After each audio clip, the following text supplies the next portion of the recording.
full house this evening. It's great to have everyone here for our University Forum for Parents and Families. I'm Chris Sheffield. I serve as Vice President for Student Affairs, and we're thrilled to have you join us as we prepare to embark on this exciting journey together. We're a little over 2 weeks away from new student orientation and the start of the fall semester. So a really exciting time for us on campus as we put the final touches on our programs and events to welcome you and help in your transition. And it's our goal of this forum this evening to provide you with valuable information and insights and to ease some concerns that you may have as your student thinks about their transition to the collegiate academic and co-curricular experience at Niagara. We know this is a significant milestone, not just for your students, but for your entire family. And it's our goal tonight and in the coming weeks to help navigate this transition along with you. We've got some great representatives from key areas of the campus community with us this evening. Questions you may have and provide some guidance. If I could ask, just for the good of the order, since we've got a lot of folks on, if you could make sure that your mics are on mute, we'll have opportunity at the second half of the program to answer questions you may have, and we'll do that live or through the chat function. So you'll notice the chat button in the bottom of your screen. Feel free as we go along, drop in questions that you may have. We can answer those as we go. And I'll when we get to the open Q&A, I will pass questions off to the folks who are representing the areas that can best answer those questions. So thanks again for being here. I want to take a moment to introduce our panel of department representatives who are really critical to helping with new student transition as your student begins their career at Niagara. So I'll begin with our Senior Associate Director of Admissions, Allison Bolin. Allison, thank you. Hi, everybody. Welcome. As I'm admitting people in here, I, like Chris said, am a Senior Associate Director of Admissions at the university. I'm super excited to be here tonight, and partly I'm feeling some of your anxiety, stress, excitement as I send my baby off to college in 2 weeks as well. That's why I made the sad face. So I was just actually joking with Chris and Bill about some of the phone calls that I've made to the university that she's attending with her. Questions, things I don't know if we've done it right, and I work in the industry. So there's no crazy questions. We're here to help. You just ask the question and reach out. So thank you for introducing me. Okay. Thanks, Allison. Kate Doffney, Residence Director from our Residence Life area. Yeah, hi. So I'm one of the resident directors. There are about 4 of us, so we oversee multiple different areas, including the first year building. So I oversee O'Shea Hall, which is a building many of your possible prospective students will be in. It is identical to our other freshman building, which is Seton. So I kind of live here. I know how it works. So if you have any questions about their direct dorming or anything about their roommates, I know that's a very stressful time. We have a lot of students who have never lived with another person before, so it can kind of be very scary and very influential in their experience here. So like Allison said, no crazy questions. Great. Thanks, Kate. And our Director of the Academic Success Center, Diane Stolting, welcome. Hi, everybody. My name is Diane Stolting, Director, Academic Success Center. Through our office, I oversee many different types of academic support, tutoring support, writing center support, accessibility services for students who have disabilities, academic coaching, and many other aspects of support. And again, ask. That's the name of the game in terms of making that successful transition. And we're here to help. That's right. Thank you, Diane. And that's really important takeaway. Make sure you're asking lots of questions, get the answers to help you feel comfortable and confident as you approach this transition. Next up, our Associate Director of Student Engagement and Belonging, Bill. Welcome. Yeah, good evening, everyone. Thanks, Chris. Really, one of my main roles tonight is to talk to you about our new student orientation program that is over 2 weeks away. But just in general, to talk about really the awesomeness that is student involvement here at NU and how we want your student to jump right in at their own pace, but certainly jump right in and get connected to the university. Right. Bill likes to refer to himself as the Dean of Fun. Because student engagement is all about having fun and connecting to the life of the university. But we also think about fun and food. And to talk about food this evening, we have our representative, our operations manager from Niagara University Dining Services, Rob Mogul. Rob, would you say hello? Hello, everyone. Thank you very much for being with us here tonight. We're looking forward to a great meeting, and any questions about dining services, we are more than happy to answer. The only wrong question is the unasked question. Right. That's fantastic. Thank you, Rob. When we think about holistic wellness, we think about fun, we think about food, we think about health and wellness. Representing our health and wellness areas, our Director of Student Health Services, Julie Stefik. Hi, everyone. I'm the Director of Student Health Services. What my office offers is, as Chris mentioned, health and wellness. We function kind of like a primary care doctor's office. So if your child comes to school and they get sick, and they probably will, they can come and see us. We're open Monday through Friday, 8 to 4. We're on campus when the students are. We also offer many other services connected to their health and wellness. So if they are sick, they're well, they need something, they have them come on over to us, and we'll do our best to take care of them. Great. Thank you, Julie. You're welcome. So I think we have everybody on the panel, and you can see we've got a diversity of areas represented here to be able to answer, again, any of the questions that you may have, things that may be lingering on your minds as we approach the next 2.5 weeks before your student prepares to transition to the NU family. So for those of you who are brave and would like to ask any questions live, feel free to unmute and jump in with questions you may have. For those who may be more comfortable, please drop your questions into the chat function. We'll either answer in the chat if it's a brief response, or I'll refer the question to one of our experts on the panel who can respond to the question. So we'll take a moment and see if our folks, our families in the room this evening have questions for us live, or would like to drop some questions in the chat function. If we don't get any immediate questions, I'll start asking questions of our panelists, just so we can start to cover some territory for you. So our first question, thank you, Sunny, for your question. This one will go to Kate. Can you tell us a little bit, Kate, what families can expect from move-in day? Yeah, so I'll kind of throw this over to Bill after I'm done, because he has all of the fun in the afternoon. So we start off with arguably the hardest part of the day, which is moving all of your items up the stairs, up the elevators into your building. So within the move-in day process, you will either get you'll either be coming in on the 22nd or the 23rd. Most of your incoming prospective students will be coming in on the 23rd. And from there, this Thursday, you should be getting an email that says, hey, here's your move-in day time slot. So that'll be a specific time. We do that throughout the day just to alleviate how many people are showing up at once, so that we don't have all 100 and something students show up at the same time with mom and dad and brother and sister and uncle and aunt and all of that kind of fun stuff. So from there, once you get your time, and if your time is not okay, please let us know. We can very easily change that. But once you get your time, you'll show up. During that time, you'll pick up your keys in either O'Shea or Seton, or if for some reason you are on one of our other buildings, you'll pick them up there. And then there's so many people around to help. A lot of our athletic teams are there to help move some stuff. Our incredible orientation leaders are there from Bill to help move stuff. Your son or daughter's CA, which are their community advisors, will be there. So we always like to use the tagline, no problems on move-in day. So we do everything possible to make sure that once you get here, there's not a single issue. So that's a very brief overview. And then once you do that, you kind of get passed off onto Bill and you get to go have so much fun. Great. Thanks, Kate. I think you covered 2 of the questions that were in the chat. One more question that you may be able to respond to. Question from Tracy is there a way for students to receive packages if they don't have a PO box on campus? So as of right now, our post office does not allow things to get sent in. So if you try to deliver it directly to O'Shea, they will send it right back to the original address. So you do need a PO box. The only companies that drop off here are supplies. So I know sometimes parents are like, well, I saw a box sitting outside and all of this, and those are for our office supplies only. So you can't, long story short. But if you get a PO box, I know some of our friends split PO boxes. They have the same key, they use the same codes. So maybe even their incoming roommate may be able to split that cost as well. Thanks, Kate. And hopefully, Tracy, that answered your question for you. Bill, since we talked a little bit about what to expect for move-in day, can you give us a bit of a preview about what students and families can expect from NSO? Sure, absolutely.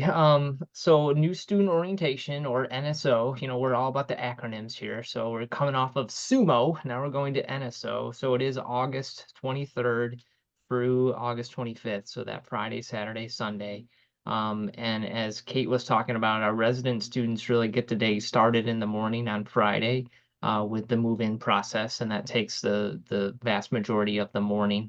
But I love how we assign move-in times because it really does sort of stagger the day a little bit. We're going to ask you to come with your patience and come with a good positive attitude. But as Kate said, we do have a good couple handfuls of people around to help you or your son, your daughter move their stuff in. Please do label everything as best as possible. With a few hundred students moving in. We don't want to, mismatch things. So please label things as best you can. But after a move-in, we certainly will welcome our commuter students. So any commuters that are here tonight, you are equally as important. You're going to start your day at about 1:15 on that Friday. And oh, by the way, if you don't feel like you have to be jotting feverishly things down, later this week, you're going to get an email from me, or your students will, about the NSO schedule, and really kind of to make sure it's marked on your calendar first and foremost. And then as more details become live on our website, we'll post them there so you'll see the full schedule. But our commuters have a meeting and a lunch at about 1:15 on Friday, and that's followed by our traditional human NU photo that we've taken now for, I think, maybe the last 10 years, where we take all of our new students. We welcome them all to the O'Shea Quad, give them a purple NU t-shirt, and in the quad is a frame of an N and a U, and we line them up. We have a photographer up on the roof of O'Shea Hall, and we snap some pictures. So it's really kind of fun and exciting to take that picture, and then of course we'll post it all over the place on our online platforms. And then it's kind of fun for you. Oh, where's Joe, or whatever, to try to find yourself in the picture is kind of fun. Following that, we do have a family reception. So that is at about 2:30 on Friday. And that's with some of our administration here. Again, we know this is a big day for you, almost as big maybe for you as it is for your student. And so we want to recognize you and thank you. Just for helping get on this journey with your student here at NU.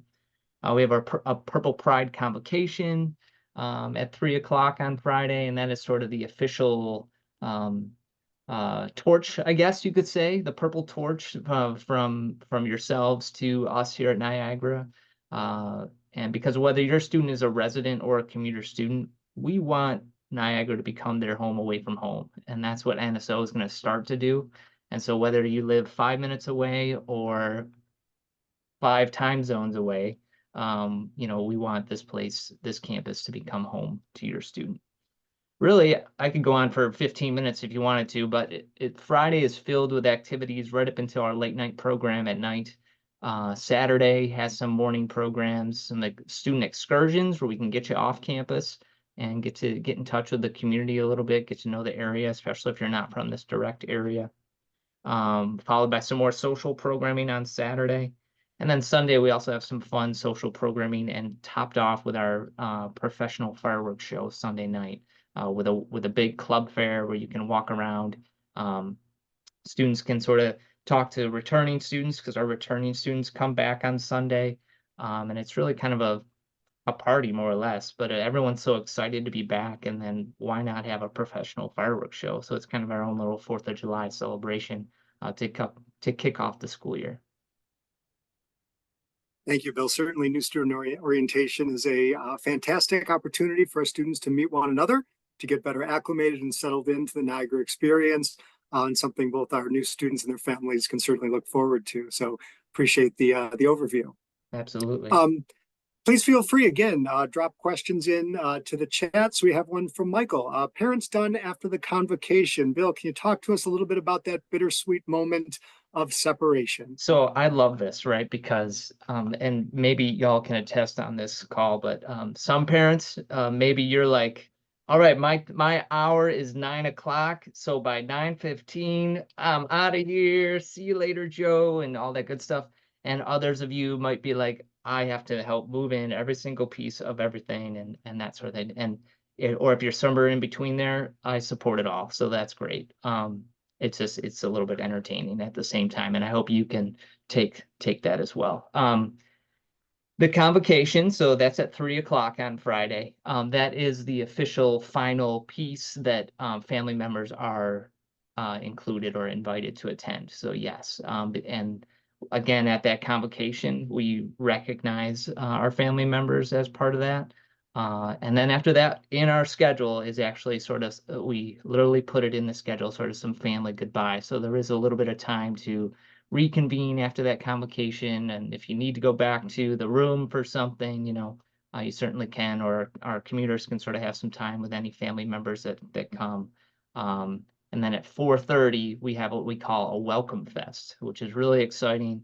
It's kind of like a big, almost fair, I guess, where there will be almost 30 different departments from the university represented in our front lawn here by the gorge, kind of with tables, giving out information, giving out food, just we play some music, there's a barbecue, so it really kind of kicks off the rest of the weekend for them. While they might be a little bit, some may be saddened, some be like, yes, mom and dad are gone, and it varies in between, but it really does help kind of kick off the weekend for them, while you hopefully are heading home, excited for your student. That's great. Thanks, Bill, and thanks, Michael, for the question. Melanie, question, can you tell a little bit about what it's like for the students that move in on Thursday, Kate? So for those students who are coming in that day early, tell us a little bit about what to expect from that experience. Yeah, so it's going to be a lot less stressful maybe than the early morning move in. So expect another very similar email that you would have received if you were coming in on the 23rd that gives you kind of a range of times to come in. From there, you'll move your student in very similar ways. We have these giant rolling carts that are brand new from last year. They are huge. You can practically fit a whole dorm room in one. So we'll have all of those. Those make it really easy to roll them into the elevators so that you don't have to worry about them or carry anything up the stairs. So with it being less congested, that'll be great. And I do believe that you should be receiving information about your pickup time for your key. It'll be very similar. So you'll be picking up your key within the building that you'll be living in from the CAs. We'll all be around. Our CAs actually have a huge training week before that. So they are very settled in by the time that you all will be here on campus. So if there's anything they need or you need, we'll be here for you as well for that. And then from there on, it's kind of it's a really cool experience. They get to kind of be here before everybody else. We'll have some other residents living here. A lot of our athletic teams are living here. A lot of our returners will come in early a little bit. But yeah, so very similar, but just in the afternoon instead of early in the morning. Great. Thank you, Kate. And thanks, Melanie, for the question. Feel free, continue to drop your questions into the chat. Certainly one of the things we know that's on a lot of our students and families' minds is food and dining, which is certainly a part of our focus on holistic student health and wellness. I do want to welcome Zach Schmidt, who's our general manager for Niagara University Dining from Metz Culinary. Welcome, Zach, in addition to Rob. Rob and Zach, can you tell us a little bit about what students can expect as it relates to the food options for maintaining good health and wellness, and how we try to keep the experience fresh for our students? That's a great question, Chris. Big thing with us is food is fuel, right? Food keeps you going, along with many other things as well.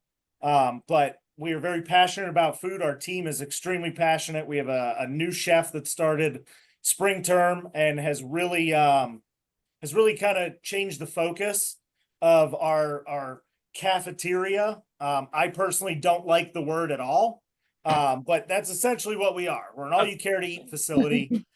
We have 8 or 9 different dining locations within our dining commons, ranging from a made-to-order deli. We have a homemade pizza station.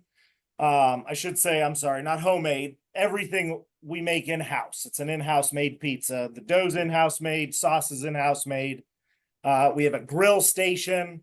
There is a we call it main plate. It's going to be your, I say it's mom's home cooking. It's going to be your meatloaf, mashed potatoes, gravy, and green beans. It'll be your entree, starch, and a veg. We have a live well option. If you have any dietary restrictions, any allergies or anything like that, I would point you to our live well station. That's going to be vegan, vegetarian, very allergen friendly. We do have a gluten-free section, completely separated from our dining, our other dining facilities, if you will. I should say the stations, I'm sorry. The dining stations are totally separate from this gluten-free area, so that's an option as well.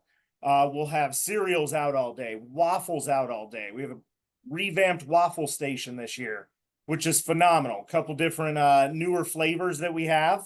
The kids that are currently dining with us are actually loving it. So that's a little bit about our dining hall. The other dining location we have on site is our Gallagher Center. That's going to be the retail, more a la carte option.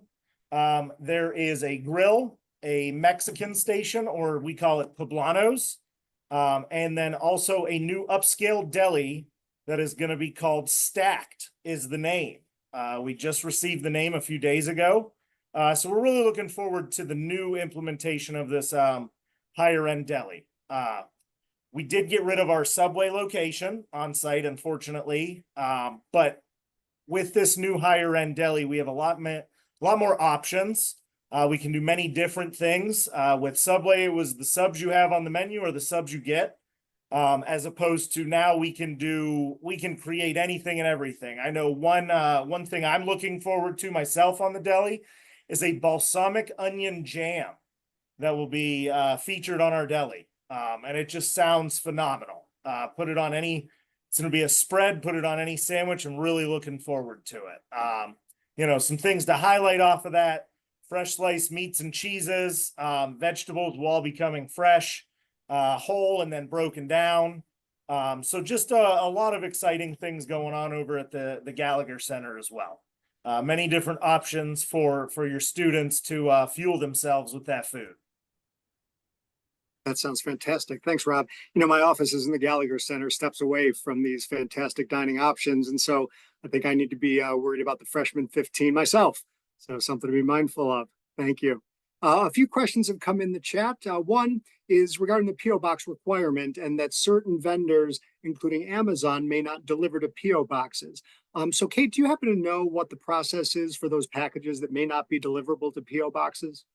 Yeah, so I just sent again in the chat the P.O. Box website directly on our website. So that'll give you a little bit more information on how to sign up for those and so forth, and the hours and how to kind of set that up. As far as Amazon delivering, Amazon, as far as I'm aware, does deliver to our P.O. boxes. So I actually have a P.O. box on campus. For those of you who may not know, I live here full time. And I have not had any issues with them shipping directly to that. As far as Amazon drop-off locations around the university, there are quite a few Rite Aids in Niagara Falls, just 5 minutes from here, that do the drop-off and drop boxes. There is also, I believe, a locker.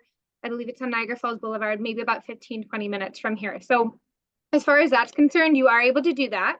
For larger boxes, so anything that may not fit in those tiny P.O. box things, we have you'll get a little orange slip. They'll be able to take those into the actual P.O. or the actual post office itself, and then they'll be able to get those. So there's no worry about the size of your P.O. box not fitting or anything like that. So if you were to just ship a little care package to your son or daughter, you would just need to know the P.O. box number, and you'd be able to send that on over, and they would be able to get that no matter the size. We'll hold it for them. But yeah, as far as I'm aware, everything I've had to order through Amazon, I've had no issues with them delivering here. Great. That's helpful, Kate. Thank you. I hope that answered your question, Michael. Thank you for dropping that in. Another question regarding residence hall changes. And so maybe, Kate, I'll expand the question to, is it possible to change halls within residence? And what's the process for potentially changing roommates were that to become a question? Yeah, so if your student was involved in NSO, they kind of heard our little spiel about how to change roommates. So there is a QR code.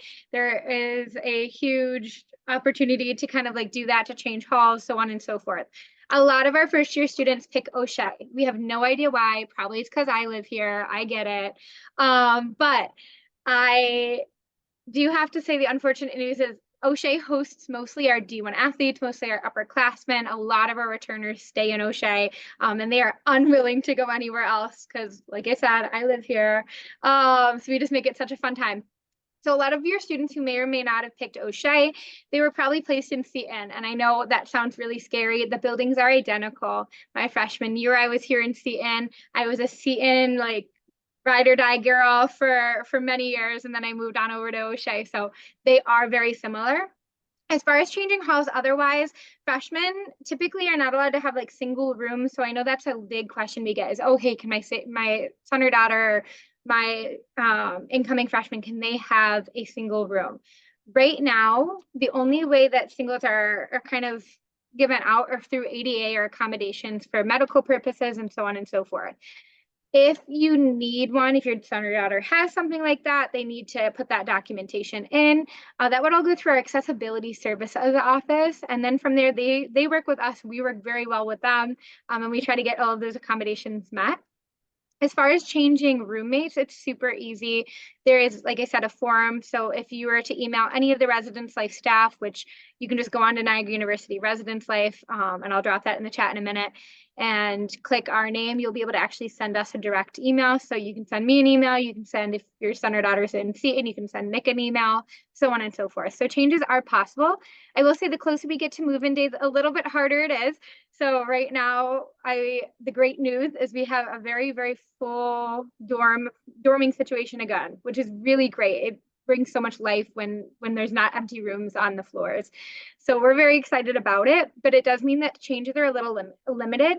So just give us a little bit of time. We'll be making those changes as we get them and as more availability kind of opens or closes. Great. Thank you, Kate. Appreciate that. I know one of the questions that often comes up is relative to our student health insurance requirement. We do require for good health and wellness that our students have adequate health insurance. Julie, can you tell us a little bit about the mandatory insurance and waiver process and the timeline that comes along with that? Sure. So Niagara University does mandate that all students have valid health insurance that's in network in New York State. So we do ask that you turn that in two separate places, one to the health office, because if your child has come to see us, we do bill through the insurance. But also, as Chris mentioned, the university does offer a student health insurance plan.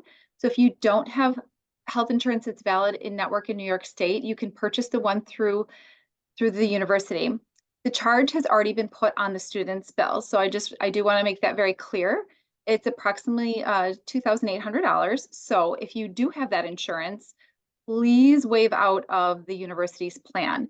You can do that by going to niagara.edu and clicking on health services, or the students can go through their MyNU page too, and they can get to it from there.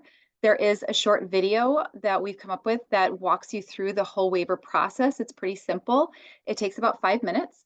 I will say when they have to enter their ID, the student's number consists of an S and 7 digits. Please leave off the S and the 0, and that would be the student's ID number. So some people get a little hung up on that, but it is part of the directions there. Once they successfully waive out, they should receive the email in their NU email. And then you'll get an email either way, whether it was approved or declined. If it's declined, there is a website or a phone number to call our broker, Haler. They manage the university's plan, and you can discuss with them what may have either gone wrong or what questions you have they should be able to answer for you.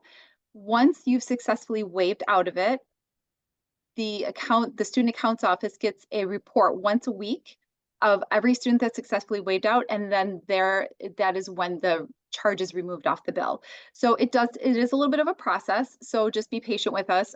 It does take, like I said, a little over a week sometimes to really complete the entire process. But it is usually, we've got it down pretty seamlessly at this point, hopefully, fingers crossed. So the deadline to waive out is September 30th. Please make sure that that is done by September 30th. Otherwise, I can't do much about the charge at that point. If you have questions, you can call us in Health Services and we'll do our best to walk you through and troubleshoot. If you've got questions regarding the billing part of that, Jacob Capera over in Student Accounts would be the person to talk to. So hopefully that answers that question regarding the health insurance. Great. Thanks, Julie. And while I've got you up, I had a question about the health forms that had to be mailed in. Yeah. Whether or not someone can verify that they've been received, or what would be the best way for folks to know that they've done what they need to do? Sure. So you can give us a call right in the health office. I'll put the number up through the chat. You can give us a call just to verify. We accept the forms through fax or mailing in under special circumstances through email, but we shy away from that just because sometimes it does end up in our spam folder, and we just don't want your medical documents to get lost in the shuffle. So you can give us a call just to verify that they've been received, or you can shoot myself an email. I will also leave you I'll leave you my email in the chat as well with our phone number if it's a little easier just to email.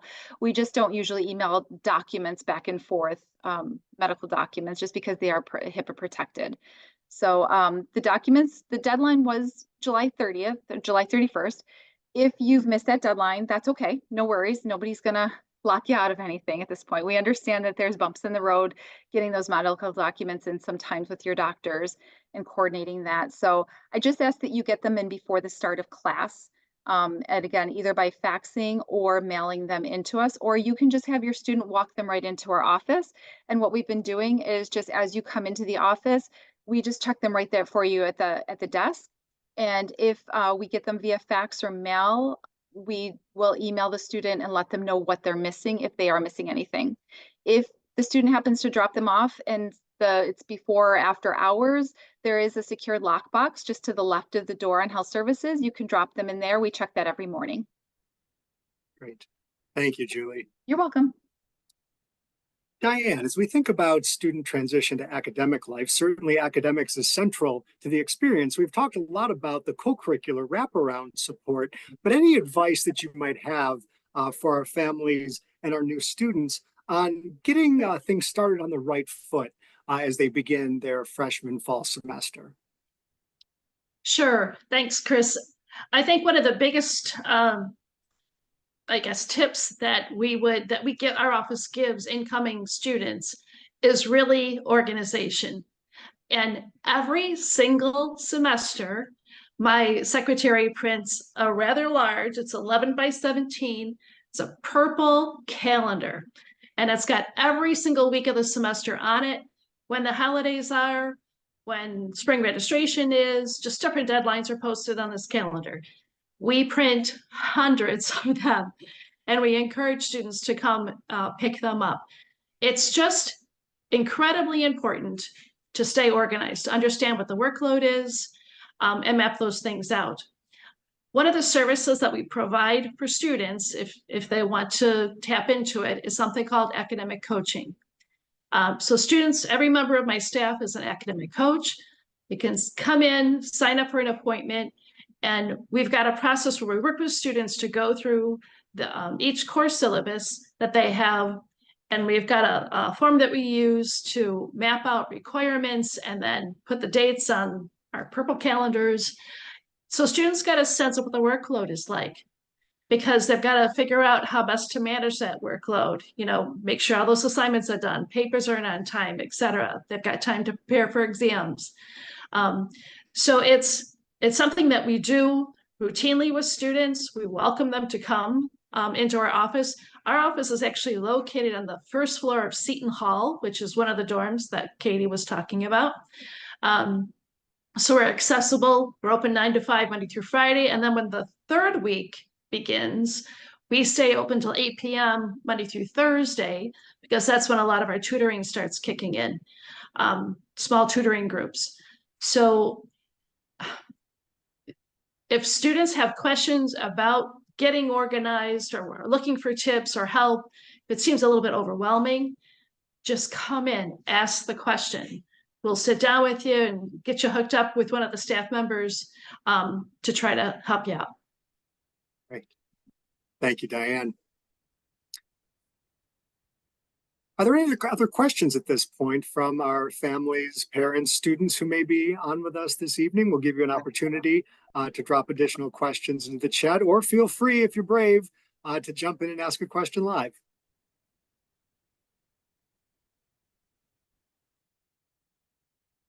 All right, well, keep those questions coming, but I'm going to take a minute. Diane mentioned a purple calendar, so it did remind me. This is my visual aid for the evening. It's so big, you can't fit it all in the screen here. This is our first draft of our campus programming board schedule of events. So this is a club on campus that offers events throughout the semester, throughout the year, for all students, really.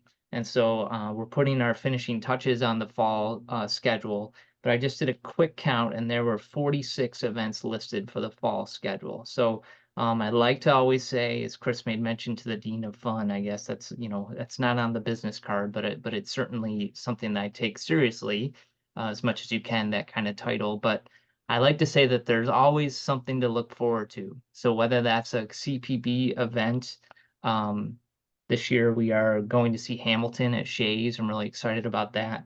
We're going to go see a Sabres game. We're going to go on the Whirlpool jet boat. So there's like 7 or 8 trips off campus, but we do a lot of focus of on-campus programming. So every single Friday night, there's a late night program. We'll do trivia nights. We'll do a hypnotist. On Halloween, we're having a psychic night, for fun and for entertainment. So there's almost something to look forward to with CPB or with one or many of our other various clubs and organizations on campus, whether that's through our office, whether that's through our Kiernan Recreation Center, our intercultural engagement center with all of our sociocultural clubs. So it takes a little bit of getting out of your comfort zone as a new student, but once you start to sort of embrace the community here, you're gonna have to find what I like is also one of my favorite words, balance of, as Diane was alluding to, academics, social life, it teeter-totters, I'm sure, but we really want you to not have your students say to you on the phone or whatever, oh, there's nothing to do here, I'm so bored, like, oh, that gets me going. So you can tell them, hey, did you get that purple calendar from Diane? Did you get that other purple flyer from Bill in campus activities, so that they know what's going on. Right. Thank you, Bill. And while you've got the mic, we talked a little bit about the moment of transition where families say goodbye to their students. But we have a question about when we say hello and welcome back to our families, family weekend. Can you tell us a little bit about what families might expect from family weekend? Yeah, good one. So, right, it is August 23rd that we kind of say goodbye, but family weekend is, I think it's 4 weeks later. So it's September 27th to the 29th this year. And probably in the next week or so, you'll be getting, or your student will be getting an email about specific information about it, as well as a link to register for the various events. It's a combination of events on campus, right? This year we're looking to we are having our annual traditional casino night, which is a lot of fun. There's no real money exchange. It's all about just playing some games of chance, winning as many tickets as you can, and then you cash in those tickets for raffle prizes that we have. So we get baskets from various businesses or just NU merchandise. And it's a lot of fun. That's going to be Friday night. Saturday, you can jump into the dining commons with Zach and Rob and friends and enjoy brunch on campus, as your students do every weekend. And then Saturday afternoon, we kind of throw out a wide variety of options to either enjoy some athletic events here on campus or go out. There's our Power Authority, which is right next door to us. They're doing a wildlife festival right next door. And then down in Lewiston, which is about 10 minutes away, is another Harvest and Hops Festival, it's called. So maybe purchase some artwork or some adult beverages if that's what you're into, or both. And then Saturday night, we'll have another main event here on campus. And Sunday, we offer liturgy or mass in our alumni chapel. So it's a great way to enjoy some time with your student here, whether it's with our events or just coming back to campus and kind of visiting. You know, it's kind of 4 weeks away. We do that on purpose. We don't want it so far away, but we don't want family weekend to be, you know, 1 week after you just drop them off too. So it's kind of a good physical check-in sort of opportunity to see hopefully how well they're doing here. Thank you, Bill. And on the note of physical wellness, had a question for Julie regarding our the availability for students who may be managed on prescription medications or prescribed prescription medications. Can you tell us a little bit about pharmacy options, both within health services and when we need to refer people to local pharmacies? Sure. So as I mentioned before, the student health services is kind of like a primary care office. So we do well visits, sick visits, and when there is a need for medication, we do have a pantry, if you will, of pharmacy prescription medications. We have a physician that comes in once a week and a nurse practitioner there every day, and they're both licensed to prescribe and dispense medications. So we are able to, for the convenience of the student, prescribe and dispense medications at the time of their visit. Since we are not a pharmacy, we don't put that through the insurance like we would your visit. So it's just what we purchase through our vendors. We pass the savings along to you. We don't upcharge the medications. It's just the cost that we pay, and that goes on the student's account. So if you see a charge for say $5 or $10 on your student's account and it says health services, it's probably because they got medication from us. If they have a great prescription plan and they choose not to get their prescriptions through us that day, they can certainly just let us know and we wouldn't give that to them at that time. They can just find their way to their own pharmacy. We do have CVS nearby in Lewiston. We have Rite Aid, one in Lewiston, town of Niagara. We have Walgreens, Wegmans, Target, Walmart. So all of those, and we do have a list of pharmacies in health services. Most of those pharmacies are within a 5-mile radius. So if you have already a prescription plan set up at a local pharmacy of your own, you can have those prescriptions transferred to one of our pharmacies over here. And if your student is coming on prescription medication, if it's a control, like they're expected to maintain and do their own, keep their own prescription medication in their dorm with them as they are adults now. However, if it's a concern, if it's a controlled substance, we certainly can work with you and the student to either house it in health services, lock it up there. If you need additional supplies, I have worked with physicians in the past to get, say, 3-month supplies and then just keep it in our office for the student for safekeeping. So there are many options, and if there's a specific concern or specific need, please reach out to me and we can work together to make sure that we have your student, your child's medication in-house there safe. I would rather have you get in touch with me and make arrangements rather than them go without for a period of time or try to get it through the mail in some way that might be complicated. Great. Thank you, Julie. You're welcome. We still have time for more questions if folks want to drop those in. I'll ask the members of our panel. I know I've seen a few of you drop the name of your departments and your contact information into the chat. If you've not done that, if you could do that at this point so that we can get information to folks who are on the session this evening, in case there are any follow-up questions in the coming days and weeks, if you could drop your contact information into the chat, that way people can grab that and certainly reach out if any questions do come up.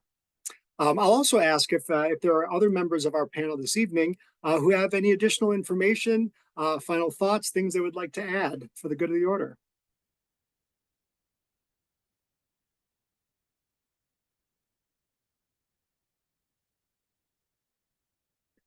So, great question. I knew this was going to come up because food and parking, top 2 issues consistently. Right. So I don't know, Kate, do you want to field the question? The question was, do students have parking near the residence hall they live in? Yeah, so very similar to multiple offices, we work very closely with our campus safety office. So first and foremost, everybody has the ability to have parking. So unlike most universities where you may not have a parking option or freshmen can't have cars, you are more than welcome to have a car here on campus.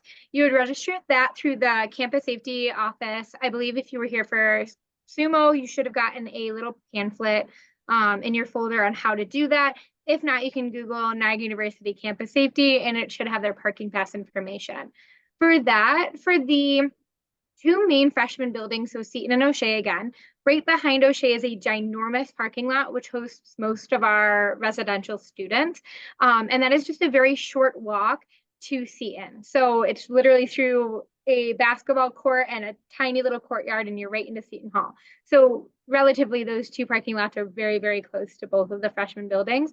And they're there for overnight parking and so on and so forth. When your child does go to register, they're able to pick up their pass then in person. And when they pick up their little sticker that they'll put on their windshield, they're able to get a campus map of where they can park in all of the buildings and so on. So, yes. Great. Thank you, Kate. And a related question about campus security and the security of the residence halls, entrance procedures, open and closed hours. Kate, can you comment a little bit about residence halls specifically and the safety and security in our residential facilities? Yeah, so we work very closely, right? Actually, before I jumped on here, I had one of our campus safety officers in here and we were talking and catching up. So campus safety is always patrolling. They have quite a few officers. They work 24/7, 365. So they are constantly here, even when your students aren't, keeping our whole kind of community safe. The first thing I will talk about is outside of the buildings. We have blue light systems, which are these little towers. The joke is that there is nowhere on campus that you can spin full 360 degrees and not see a giant blue light. That is for the students who maybe feel a little unsafe. We're a very safe campus. We are very close. It's like a mile radius. It's very comforting to kind of walk around on campus and is very well lit. But should they ever feel safe, or should they maybe somehow slip or get hurt or anything like that, they're able to kind of hit that button and it immediately calls our campus safety, and they will come very, very quickly to help them then if they are outside of the buildings. Once you hit that first building, so talking about the two freshman buildings specifically, you have multiple swipe card systems to get in. So they'll get a little ID card. Think about like elementary school when you have these cute little like photo IDs and it's a terrible driver's license photo, that they will carry that and that'll be their whole life here. It gets them into the dining commons, it gets them into some of the events, but it most importantly gets them into their room at night. So they would swipe into the building, and then both of our buildings, you have to swipe into the door to get into the building, and then you have to swipe up the stairs or up the elevator. So you have to have that double swipe card system. Once you are up the elevator, you can't go to another floor. So if you swipe up to the 8th floor, you would have to swipe back down to get onto the 6th and so on and so forth. So it's very secure in terms of being locked. We also have at night from 8 to midnight, we have student CA staff, which are kind of like RAs at other campuses. They sit the front desk. And trust me, we very quickly learn who does and does not belong in our buildings. And so if we see somebody that we're like, who are you? We're way, way, way more likely to be like, hey, what you doing around here? Same thing with the guest policy. A lot of people ask about guests, if you have younger siblings or if they bring a friend from out of town, so on and so forth. That is all online as well. So we have kind of the rule that you're not supposed to have overnight guests for more than one night in a row, and that we ask that they cannot be of opposite genders, but that is all kind of dependent on your student. Like Julie said, they're adults, so they're able to kind of have friends over, they're able to have friends in their rooms. It creates a really awesome atmosphere here, but they have to stay with their guests at all times. So there is nobody who isn't supposed to be in this dorm that isn't attended and kind of like chaperoned around, and our students have been very, very good about that. So, and then are there certain buildings closed at certain times? We are locked. So we're at the first floor of both buildings are open 9 to 5 weekdays for the offices. So like Diane said, her office is on the first floor of Seton. We have counseling services in the basement over there. We have our Title IX services in the basement of O'Shea. My office is on the first floor of O'Shea. So they're able to get in from 9 to 5, but after 5 o'clock, those buildings do lock down and it is student access only. Thank you, Kate. I had a question about public transportation for students who may not have vehicles. And folks can feel free to jump in, but we do have an NFTA bus stop right at the central part of campus. We also are serviced by Uber, Lyft, local taxi companies. And they're also, through the early part of the fall, is what's called the Discover Niagara shuttle, which is part of the local tourism business. And that's a shuttle that actually has a stop in the same area as the NFTA bus. And that's a free shuttle that goes to Lewiston, to Youngstown, and down into Niagara Falls. But additionally, we sponsor through campus activities a student shopping shuttle, and the hours are still being finalized for this academic year. But at least once a week, we'll have opportunity for students to get on our own shopping shuttle. Goes down to the shopping areas on Military Road in Niagara Falls, gives students an opportunity to access grocery stores, Target, Walmart, restaurants, those types of opportunities there. So really multiple options for students who may not have a vehicle to get off campus should they need or choose to. Many of our students will discover quickly that their roommate or friends will have vehicles and they'll be able to buddy up and get a ride where they need, but certainly multiple options for students to be able to get onto and off of campus. Well, we've got time for another question or two if folks have any last minute lingering questions. But as I mentioned before, certainly the opportunity to ask questions will continue both in the coming weeks. I thank our panelists for dropping their contact information into the chat. Please feel free to reach out as needed and as frequently as you need to get those questions answered. And then certainly again, during NSO, lots of opportunity to engage with students, with our faculty, with administrators to answer those last minute questions that you may have. But if there are last questions for us for this session this evening, please feel free to drop those into the chat.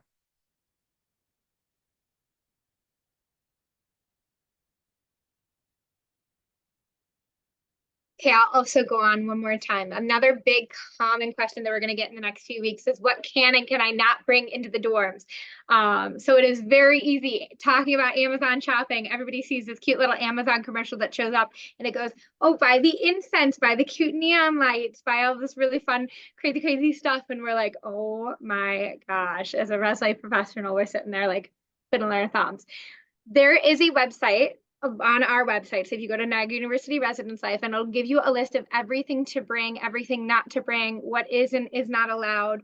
And all of our residence directors here will answer those questions as well. So if you were to email us and say, hey, can my son or daughter bring XYZ? We'll be able to tell you if they can or if they can't. That includes things like televisions, TVs, well, TVs are televisions, fridges, gaming systems, extra furniture, so on and so forth. So there's a lot that you can bring.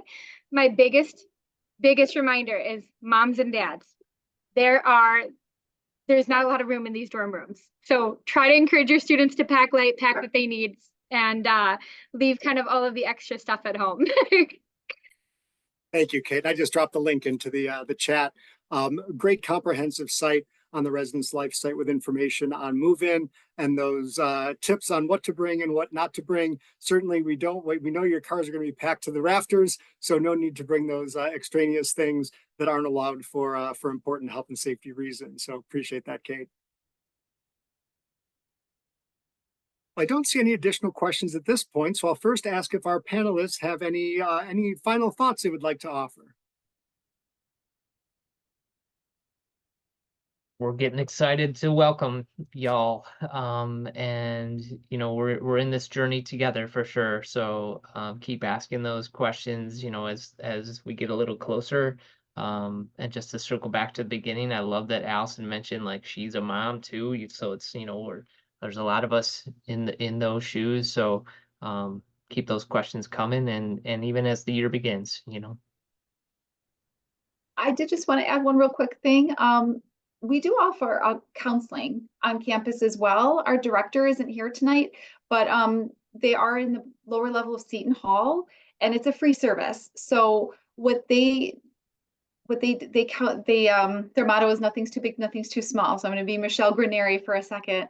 And they're a really great group of 5 counselors, and they just really do a great job at helping your children transition from this big change from childhood to adulthood. There's so many changes, sometimes being away from home, just the workload, the stressors of new social lives and everything. They are a really great team, and it's a free service. And so I just wanted to put that out there, that the health office works very closely with the counseling office, And, you know, sometimes somebody will come in and say they've got a stomach ache and it turns out it's a little anxiety. And then they'll go to them and say, I've got a, you know, I'm having anxiety, and they determine it's a stomach ache. And so we do help each other out a lot when it comes to your students' health and wellness. And so I just did want to mention that counseling is available. They usually do, they like to set up the appointments ahead of time, but they will take any situation that comes through their door, and they'll make it a priority, especially if there's a crisis situation going on. Their appointments are typically every other week. So, but you know, if somebody comes in and just needs somebody to talk to for one session and then they're good for a while, then that's great. If they need continued care, that's fine. Michelle and I, like I said, we work closely together, so I kind of know her whole spiel. If they've got a counselor at home and they're stable with that, you know, that's great too, but they need a little extra support while they're in school.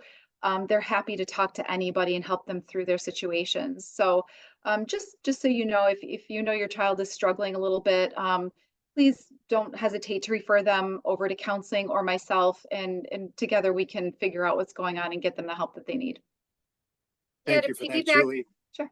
To piggyback Right, off Kate. of that as well, there are 2 students, so upperclassmen students that we call our CAs, that'll be living on each floor. If your student feels like they can't do it themselves or they need help walking over, just feel free to kind of have them knock on the CA's door. They'll show exactly like how to go. So sorry, my dog is losing it right now. All right. And just to add to that, and if you've got any students on, we can cover their ears at this point. But one of the secrets we like to share with parents is, if you reach out to us because you have a concern, maybe it's a hunch, a feeling that something may be off with your student, reach out to us. One of the things that we do routinely is very discreetly make contact with your student just to check in without them ever knowing that you called us. Right? We're happy to do that because, again, we're in partnership on this journey and want you to be comfortable and help us to enable your student to have a successful career at Niagara. So anytime you have a question or concern, reach out to Student Affairs, to any of the representatives here this evening. We'll get you in touch with the right folks that can help to support your student to be successful. And again, we can do that in a very confidential and discreet way. We know you're sitting with a lot of questions and uncertainty during transition, and so we're here to help on that journey. And I know this transition hits very close to home, as we mentioned, to our friend Allison, who is on this journey with her own child at this point. Allison, any closing or parting thoughts, wisdom you might be able to offer to our families during this important time of transition? Well, you know, this transition is challenging, and especially I think this group of students this year I think took the brunt of all of COVID because they started this in 8th grade. I hate to bring up that horrible word, COVID, but they really they're still developing. They just haven't fully gotten there yet, watching all 3 of my kids go through this. But I think the one thing for parents, you know, most of you have developed a relationship with admissions, with your counselor. Even though I'm on the road and I'm transitioning now into the next class, we're only a phone call away. We will connect you with anyone on campus. I'm sending my child off to this big university, and as I'm sitting here listening, I'm crying. But I don't have someone to call. You guys on the Zoom tonight any of us will take the call. Even though I'm not on campus, I will call someone and find someone. I mean, NU is a place where we're all there to pick your kids up. You know, it's a little safety net while they follow along in their journey. And it's a safe place for your child to grow intellectually. And we're all here to help them do that. So I think, you know, just keep in mind, it's a little tough at first, I think, especially probably for mom or dad.